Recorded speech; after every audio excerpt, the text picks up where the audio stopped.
Tonga nanolotra vary 10 gony ny ampy kilalao isan-karazany ho an'ny komina Antananarivo renivohitra ny orinasa Ocean Trade ny alarobia 20 Desambra 2024 tetsy amin'ny lapan'ny tanàna Analakely.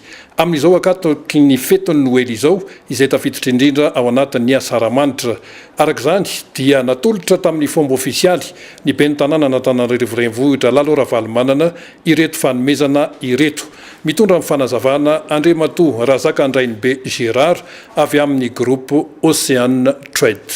Avy amin'ny groupe Viseo izay misy ny société Ocean Trade.